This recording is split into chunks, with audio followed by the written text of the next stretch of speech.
Gaming Weekly is sponsored by Skillshare. The first 500 people to sign up will receive a 2-month free trial. Go to skl.sh/Gaming Weekly to start your trial now.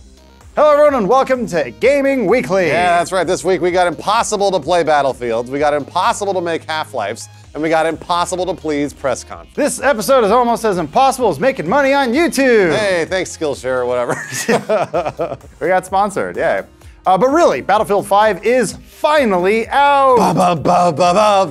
Whoa, Bruce, hold your patriotic orchestra hits there. Okay. Yeah, some people are getting real damn confused about how to play the game in the first place, even after buying the damn thing. Yeah, it kind of might sound cryptic because it really is. EA's latest baffling decision involves the most staggered releases we've ever seen, meaning that even though Battlefield 5 actually is a finished game that exists, half the world is locked out of playing it. Yep, this one doesn't have a release date, it has release dates. Lots of them. Yeah, EA has 4 separate staggered tiers for you guys to access Battlefield 5, and a lot of them involve already buying the damn game. Alana, what's going on? What is happening here? So, anyone who has Origin Access Premier, which is only available on PC, can already play Battlefield 5 and has been able to for a little while. For how long? I think a week now, okay, or just under a week. And that's sort of a Netflix-style subscription service that launched back in July. It costs you $100 a year, and a pretty, a pretty significant amount of people are already subscribed because apparently EA has 17% of the market share for game subscription revenue, which is a lot more than I would have expected. So yeah, pay a lot of money, get in early. I guess Battlefield 5 is the hottest new club in town. Oh, just like the manhole down in West Hollywood. What if we don't have an Origin Access Premier subscription, Alana? All right, if you don't want to give EA $100 a year or $15 a month to stream their game. Who would not want to do that? I get it, I get it. You can also get a trial of Battlefield 5 on EA Access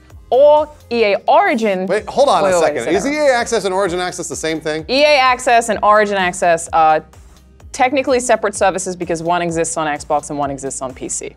But if you have EA Access, I think it counts for both. It does. Because I played Unravel 2 for 10 hours, thanks EA Access. I'm sorry, Alana, go right ahead. I don't know what's going on. Didn't mean to interrupt. I'm very confused. Thank you for explaining that. You can get a trial of Battlefield 5 on EA Access / Origin Access right now, but that only lets you play the game for 10 hours. And that'll cost you $5 a month or $20 a year. It's like American All-American. Or an arcade. Yeah, but it applies to Xbox as well, still no PlayStation. All right, well, I'm not looking for any new subscriptions. I don't want any of those. Do you know why? Why? Why is that? Because roosterteeth.com actually has everything I need.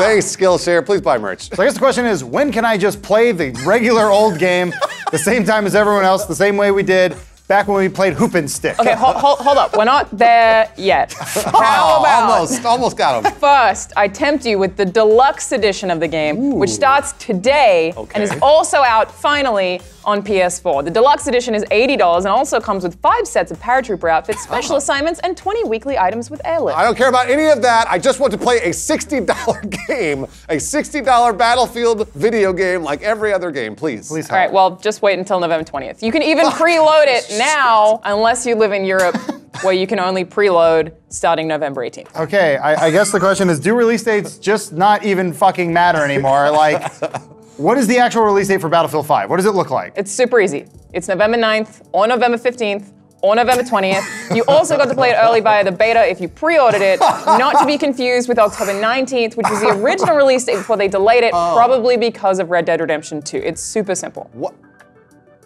I mean, I don't really have an opinion for this other than, what the fuck are you doing, EA? Please stop it. There's a spreadsheet out there that makes sense to somebody. This is, right? I just hate it so much. You like Battlefield though, right, Bruce? I love Battlefield, and I was actually really excited to pre-order it, and like, I wasn't gonna get the DLC because I haven't done that in a few years, but I was like really excited about it, and then I read that release schedule, I was like, fuck no. Wait, I was like, what the hell is this? But then wait, okay. Yeah. Yeah, no, I know. It's very confusing. It's Anyway. so stupid. Alana, aside from trying to make this game the hardest one for anyone to figure out how to fucking play, what the hell is EA doing here? I think this is probably our first look into the games industry chasing that Netflix, Hulu, HBO Go life with TV shows that stream on one platform first and then come out as windowed releases for everyone else. For obvious reasons, it's very profitable and we're likely to see a whole lot more of this going forward, especially since it seems like everyone's launching their own digital stores these days outside of Steam, so they don't have to give Valve that 30% of all sales. So this is it. Yeah, I mean, it sounds very similar to a show that live streams on one platform, it's watchable later by subscribers on that platform, then comes out later, totally different platform, with more editing. That sounds stupid. Who would do that? These guys. Thanks. Welcome to hell. Thanks, Skillshare.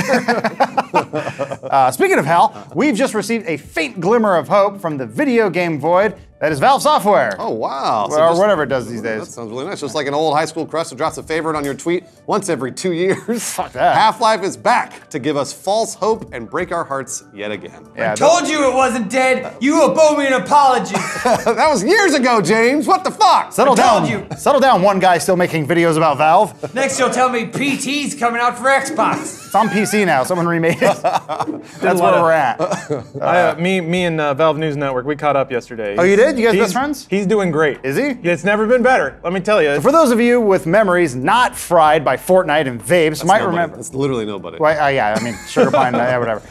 So you guys might remember that we broke a pretty big story over 3 years ago, reporting that due to Valve's unconventional management structure and Steam's revenues, basically all the money, we will never see a full and proper Half-Life 3. Lies! You're liars! Lo and behold, it's been 3 years and there's still no Half-Life 3. Not yet! I mean, once again, just to reiterate this whole thing. We're clapping for ourselves. Oh, thank you. My trophy. My 2014 People's Voice Award winner for Reality the Gauntlet 2 Season 2. Where did that come from? I was gonna put a little sign on it that said world's best video game journalist, but I didn't have time. Look, I'm like Mega Well, Man. don't get too used to that trophy, Bruce. Yeah? Because it sounds like Half-Life may not be as dead as you think it is, buddy. All right? Yes, this particular instance of video game necromancy started on Imgur last Friday, November 9th, where an anonymous leaker posted 4 images of what appear to be Valve-developed VR headsets. Whoa! I knew it!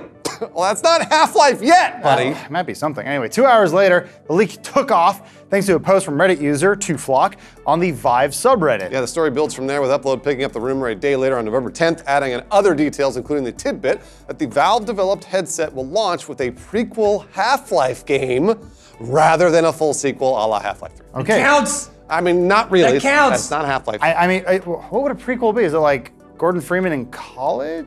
No, I think the idea is it's not prequel to Half-Life 1. It's prequel to wherever Episode 2 ended. But that's still no Half-Life 3, James. Journalism not. status is saved. Give me that trophy. Where's that trophy? It's on the floor. Thank you very much. I appreciate it. Anyway, Upload reports other details as well, namely that the headset will have a wider field of view than the existing VR headsets and hit Vive Pro resolution, which is basically 1440 by 1600 per eye. That's great. Also, the headset is going to ship with Valve's Knuckles controllers. Sonic is back! I like that. It's not what you think. Sonic exists in Half-Life universe confirmed. So there you have it. Valve's making a super VR headset, and you'll play Half-Life on it. And Gabe Newell will finally save gaming again for the 9th time. Praise you, Gaben. Not so fast, though. Is that the thing he does? Not so fast. Not so fast. Wait, why? I know you're excited. We got Lawrence over in the game zone to fact check this whole thing. Lawrence, are you buying this or what? What's going on? Believe it or not, actually, yes. Good. There are elements of this story that don't make sense, but those are the elements that make it it's complicated. So like an EA release schedule. About as complicated as that, yeah. So let's just let's dig on in. Okay, so I think the images are legit. I think those headsets are real. Cool. Won't get in the weeds on that, but yeah, it makes sense to me that Valve is making their own VR hardware, which doesn't make sense for a lot of other reasons, but we'll get into that in a minute. There have been rumblings about Half-Life VR for a while now. Valve News Network, back at it. They data mine every last thing that Valve puts out, and there have been references to something called HLVR for a while now. I don't know why Valve would make any of this. What do you mean, Lawrence? Everyone loves virtual reality. No, they don't. We're in VR right now, aren't we? This is all virtual reality. Yeah, it's all a grand experiment by aliens, right? No, so high-end gamer hooked up to a PC VR, which is what this is targeting, is not doing well. Oculus moved to the Oculus Go and the Oculus Quest. Those are both self-contained, cheaper kits that don't target high-spec early adopter PC gamers that sink, 10 grand into, what is that one game? Star Citizen. Yeah, there it is, thank you. Oh, wow. I don't know why I blanked on that. HTC claimed that the Vive Pro, which launched earlier this year, is selling well, but they do so by citing a bunch of referential figures. Like, oh, we set records, our initial shipment sold out. Doesn't mean it's like objectively doing well. Yeah. The only hard data I could find in that regard was from analyst firm Superdata that forecast that PC VR hardware revenue at $300 million for all of 2018, meaning it can't can't have made that big of a splash. Okay.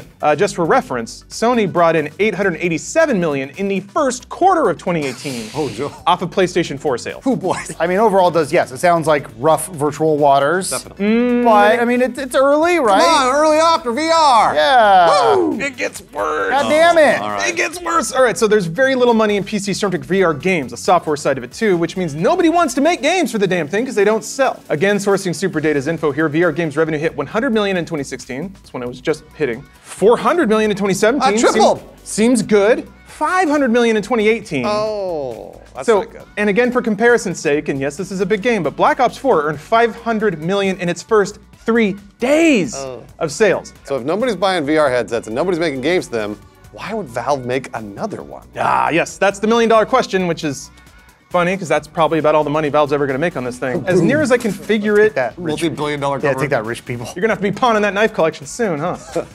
No, so as near as I can figure it, one of two things, or both, or neither, are happening here. Either Valve genuinely believes they have a hardware breakthrough that's gonna push VR to a lot of people. Cool. Or they have dynamite software. They have a game that's gonna push this platform. Yeah. So first, let's say Valve has a real hardware breakthrough with this headset. Finally. Yeah, that seems likely given all the experimentation Valve has been doing with hardware in the past. There seems to be a real love of just genuine hardware engineering between Steam machines, Steam controllers, partnership with HTC on the Vive. They seem to like it, but they're not good at it. Yeah. I mean, they're Correct. they're pioneering it. Basically. they're trying. Yeah. Yeah, I appreciate that they're trying, but it's not like the greatest thing in the world. Yeah, they've done a lot of experimentation, but none of them have been just like solid gold hits. And from the rumors, it sounds like Valve's headset is really solid, up to resolution, wireless, wider field of view, but nothing game-changing. This isn't like the Wii was for video games, where you can see people doing drastically new things. It's still somebody wearing a dorky helmet. Yeah. Well, wait a minute. Wouldn't Half-Life VR be the 1-2 punch? Yeah. Hot new headset, Half-Life game. You got yourself a knockout, baby. Here Right? we come, That's money. gonna- Ah, woo! It's gonna save everything. So that also doesn't seem very likely. Why? How dare you? Because You're disappointing, James. Sonic! Sega's made more Sonic games. How many Sonic games have come out since Half-Life 2 Episode 2? Well, none of them have been in VR though. So here's the thing that really breaks my heart and is also the most speculative. I don't have a lot of faith that Valve can make games like it used to. Oh, wow, booming them. I think without question, Half-Life 2 is one of the greatest games ever made. So it's Portal 2, Yep. and what have they done since then? Valve has been mentioning over and over again in the past couple of years that we're really making games again. We really, really are. And we haven't seen anything. In October 2017, Valve founder Gabe Newell told Eurogamer that they're working on 3 VR games. Ooh. That's a lot. That's a big number. I mean, that may have been the case then. Or just one Half-Life Like 3. Probably not. Okay. All right. Since Half-Life VR is the only thing popping up in data mining, I would expect the other ones to be found too, but they're not. Oh. I think those other 2 just evaporated No. because, I mean, Portal. I would like for there to be Portal. HL could stand for Hedgehog Life.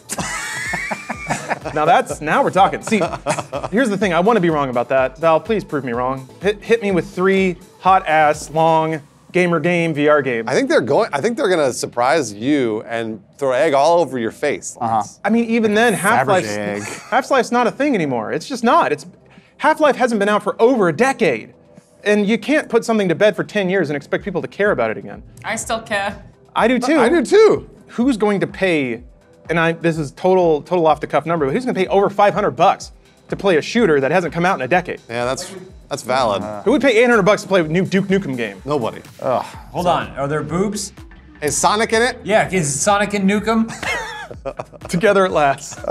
So how does this picture come together? How can the leaks be real if everything about the market implies that releasing VR hardware and software makes 0 sense? Yeah. Yeah, so this is where it's a soft theory, but I think it comes down to just Valve being a weird-ass company. Their flat management structure and just fat pipes of revenue streams mean they don't have to care about running Valve like a business. They don't have to care about profitability and market share. Well, I mean, they can experiment with the things they want to experiment on. Yeah. Which is cool. I mean, that's actually kind of neat that they have enough money to do that. So, Well, I think that they're doing this. They're making Half-Life VR and they're making this VR helmet because they want to. that's cool. And that's it. And there's actually something really endearing about that. Well, there you have it, folks. Half-Life VR, and it'll cost you $700 or who knows how much, all of it, some of it, mortgage something or another. I guess the question is though, would you pay $2,000 for a new Half-Life game and about $1 million per Vienna-made porn game? Hell yeah! What? High five! Bye, Adam. Bye-bye. For our final story of the week, we're digging a big fat controversy right back up to serve you a fresh, hot take. Alana, give us that hot take. So when Diablo Immortal was announced, a lot of people were understandably pretty confused. We don't need to recap that whole thing. Yes, we do. Let's yell at each other. We're not doing that. But the part that I did want to talk about was the amount of people asking one very specific question, which is why can't they just do what Bethesda did? To anyone who's been living under a rock, I'll give you a very short summary. Blizzard announced Diablo Immortal, a mobile game, live during their conference at BLIZZCON after earlier in the year telling fans they should be excited because they had multiple Diablo projects in the works. They later tried to retcon that by telling people to temper their expectations, but for the hardcore Diablo fans who already bought tickets, the decision to announce a Diablo mobile game, which hardcore fans in the West obviously don't want, because it's a mobile game, made people yell. But wait, I have a phone. I'm interested. Don't you guys have phones? It's supposed to be a big game. Blizzard PC Master Race forever! I want to cut back to the conference though, when the guy goes, "What's the matter? You guys don't have phones?" There's one guy in the back goes, "I do." Me. Everyone's boo. He shouldn't die. The question of why can't they just pull a Bethesda is specifically about Bethesda's approach to press conferences. Bethesda generally waits until E3 to announce games that are coming out that same year. Oh, I get it. Okay. And if they announce a mobile game, they, knowing their audience, also announce a mainline game in the same series, just like they did this year with Elder Scrolls Blades and their tease for Elder Scrolls 6. So why didn't they announce a big game and a mobile game at the same time, is what you're saying, right? Well, it's smarter for Bethesda to do that. Everyone wanted Blizzard to do that, but they can't. And the reason for that, and this, if you know this, it just makes the whole industry make a whole lot more sense,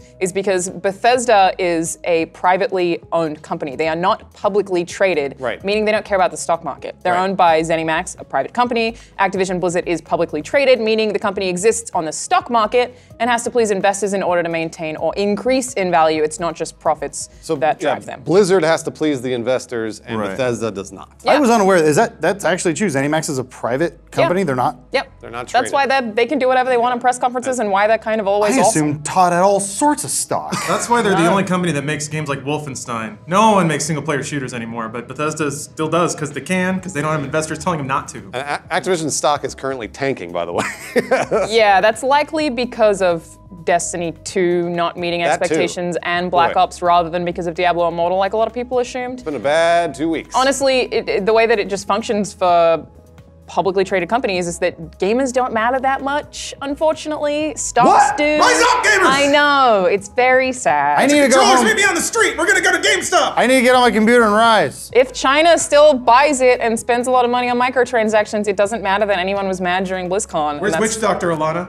That's a good question.